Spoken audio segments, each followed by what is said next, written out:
જો હોસ્ટેલ એટલું બેનિફિટ આપે છે જે આપણે ડિટેલમાં ડિસ્કશન કર્યું, તો સર તમે વીકડેઝ નું ઓપ્શન શા માટે રાખ્યું છે? કે જ્યાં પેરેન્ટ્સ બાળકનો ઇવનિંગ ટાઈમ કંટ્રોલ નથી કરી શકતા, મોબાઈલ એડિક્શન કંટ્રોલ નથી કરી શકતા, જ્યાં કોચિંગ પેરેન્ટ્સને ઇફેક્ટિવ નથી મળતા, જે આજના ટાઈમમાં પેરેન્ટ્સ પૂરું નથી કરી શકતા, એ આ સિસ્ટમ એની સપ્લિમેન્ટરી છે કે જે એક કમ્પ્લીટ ડેવલપમેન્ટ બાળકને આપી શકે. અલ્ટિમેટ ફોકસ કા સ્પોર્ટ્સ રહેશે ને કા ભણવાનું રહેશે, પ્લસ કોચિંગ અને હોમવર્ક અને બુક ટાઈમિંગ જ્યારે તમારું એક રેગ્યુલર રૂટીન હોય એટલે એકેડેમિક્સમાં ઇન્ટરેસ્ટ વધવાથી ઓટોમેટિક એ લોકોનો એકેડેમિક ડેવલપ થાય અક્રોસ ઓલ સ્ટુડન્ટ. જ્યારે કોઈ હોસ્ટેલ એમને 2.5, 2.5 કે 3 લાખ રૂપિયા ફી કે એમને એવું થાય કે આટલા બધા પૈસા હું તો 70,000 રૂપિયા બાળકને ભણાવું છું. તો સિમ્પલ ફાઇનાન્શિયલ કેલ્ક્યુલેશનમાં પણ 2, 2.5, 2.5 લાખ રૂપિયા નોર્મલી પેરેન્ટ્સ સ્પેન્ડ કરે જ છે એના ચાઇલ્ડની પાછળ એના હાઈસ્કૂલ યર.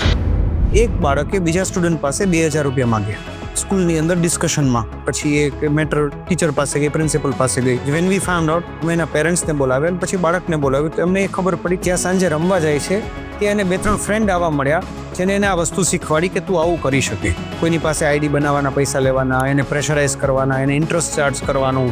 અને એ પેરેન્ટ્સને આ વસ્તુ રિયલાઇઝ થઈ કે ઘરે રહેવા છતાં બી, અમારા સુપરવિઝનમાં રહેવા છતાં બી સિચ્યુએશન એવી છે કે અમારું બાળક આટલું બધું બગડી ગયું ને અમને આઈડિયા જ નથી. જ્યારે વીકડે હોસ્ટેલમાં મંડે જ્યારે બાળક આવે પાછું, ત્યારે એને એડજસ્ટમેન્ટનો કોઈ ઇસ્યુ આવે છે? યોગા, પ્રાણાયામ, મેડિટેશન જેવી એક્સરસાઇઝનો જે ઘરે મોસ્ટલી પેરેન્ટ્સ નથી કરાવી શકતા, કો કરિક્યુલર એક્ટિવિટી, પર્સનાલિટી ડેવલપમેન્ટ, એમની ટ્રીપ્સ, એમની વિઝિટ, તો આ બધું જ ઓલરેડી એ ચાઇલ્ડને સેમ અમાઉન્ટ સ્પેન્ડ કર્યા પછી પેરેન્ટ્સને ફ્રીમાં મળે છે. 2 વર્ષ ભણે, 5 વર્ષ ભણે કે 10 વર્ષ ભણે, જ્યારે બાળક આ સ્કૂલમાં આવે છે, ગેટની બહાર નીકળશે તો એક શ્યોરિટી અમે જરૂર આપશું, he will be a good human being.